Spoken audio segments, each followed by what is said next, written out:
And when you thought it couldn't get any better, it does. Welcome, everyone, to another edition of PIM, Partners in Marriage. I'm John Godbolt. And I'm Vertel Godbolt. And we're happily married, working on year 51 right now in just a couple more weeks.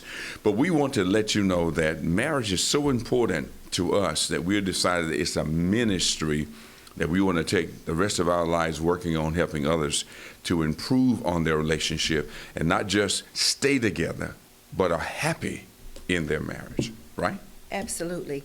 And I just want to quantify a statement that when I was growing up, my mom and dad didn't sit me down and say, oh, well, you need to do this, this, and this when you get married, and gave me a whole bunch of tips on this, that, and the third. But one thing they did do, they lived it in front of me. Bingo. So a lot of times, people might say, well, I wasn't trained. Nobody talked to me. Nobody told me. But the same thing with me, because it was a lot of us. 15 of us. Yeah. And no twins. Mom was, no twins.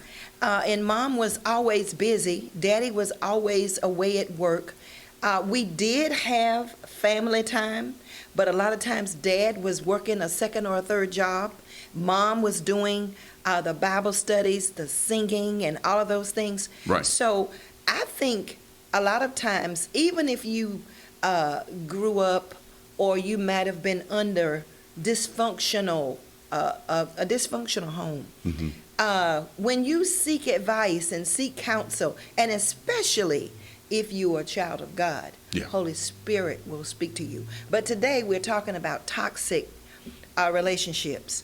And I don't want you to think that if you are in a toxic relationship that you got to stay in it. You know, kind of like our parents did. They slept in separate bedrooms and all kinds. Not my parents, but I mean our forefathers. Slept in separate bedrooms. They did stuff separately. They didn't put their money together. They did all of that. But they stayed together for some reason. There was always a man and a woman in the house, whether they were happy or not. But before you get married, hopefully. But if you're already in something and you feel like you can't get out of it, number one, I want to talk to you about, you fight all the time.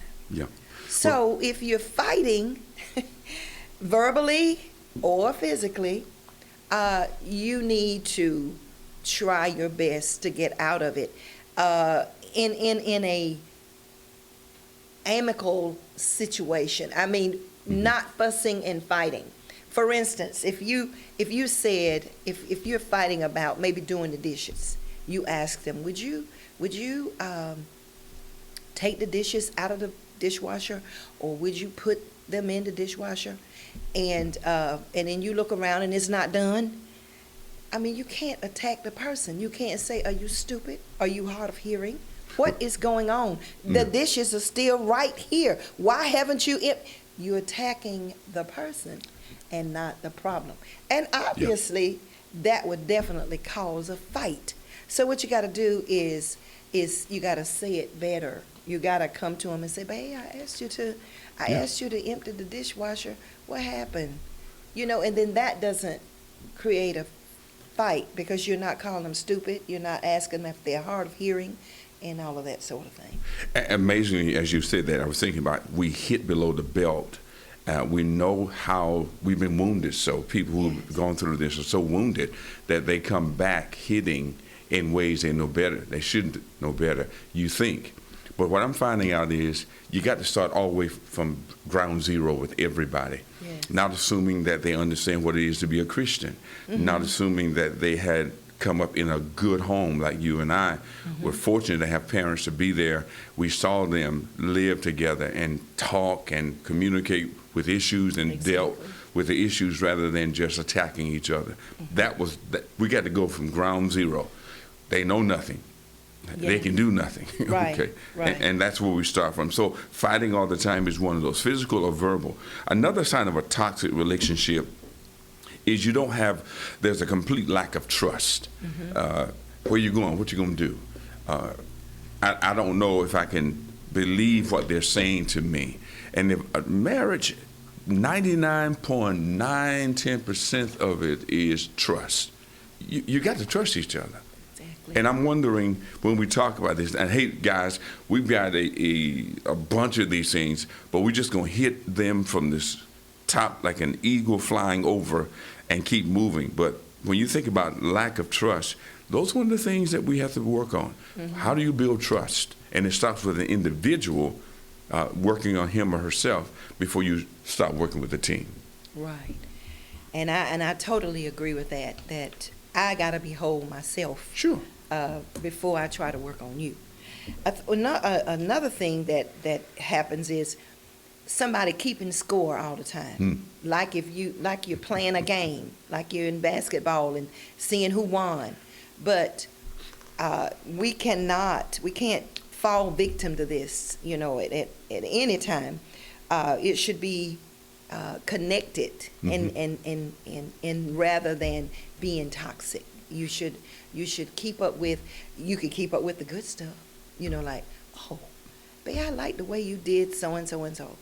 I like the way you emptied the trash, or you made the bed when you got up. Well, see, that kind of score you can keep. But that's the problem. You don't see people who have this kind of toxic ever trying to say the positive things to each other. Right. They only remember the negative, and the elephant memory of when you did so and so and so. And it's hard for them to express positive affirmation, any kind of comment that shows gratitude and appreciation. If you notice that, that's why it's so toxic.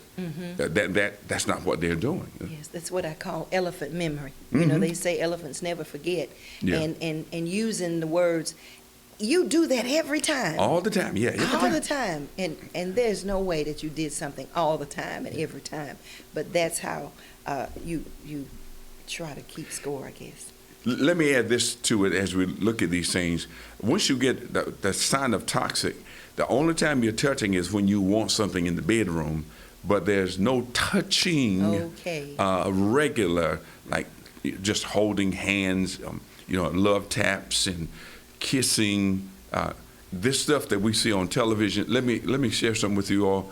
Those folk are going to the bank every week. They don't live like that. Don't you believe any of it. They know how to, I don't care what it is. It's a fake and it's not real. Real life, marriage is work. Somebody say work. Work. And it takes you time. You got to go back and monitor and adjust. When you talk about marriage, it's going to take something called work. So the touching is important because we need to be touched. And it's been proven. Babies who are touched, cuddled, and talked to are healthier. Yes. They have less issues in their bodies. They are quicker to develop than those who are just given a bottle, changed, and laid down by themselves. So, and left by themselves is what I want to say. So, right. I already talked about the bed, so we say that. I'll say this part. My wife told me, you talk about this one. Yes. But being selfish in bed means that, okay, if I can't get you, I'll get you back when you want something from me intimate. Okay. Okay. It won't happen. And then the other person say, okay, I'll fix you.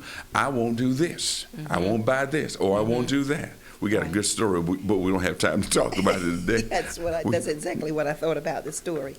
But anyway, we'll move on. You were afraid to discuss important things. Wow. And that's one of our values, is that our house will be a safe place. Yeah. So that if you want to discuss something that's really important to you, you shouldn't have to walk on eggshells to tell me what it is. So that's what we want to do is when there is something that is important, especially as it relates to your finances or maybe even something that you see them doing that you don't like, that might cause something to happen in the future that you want to discuss, you need to talk about those important things. Guys, our time is gone. Don't worry, all of these will be on our website at partnersinmarriage.com. You'll get the definition and all the information with it, so don't you dare lose out on that. We love talking with you about more of the detail, but what we want to tell you is this. Make sure that you get counseling. Yes. Come there and be honest. Old folk used to tell us, you might be a great artist and you can paint a beautiful fireplace, but you'll never get warm by it. And remember, marriage is not a destination, it's a journey of love.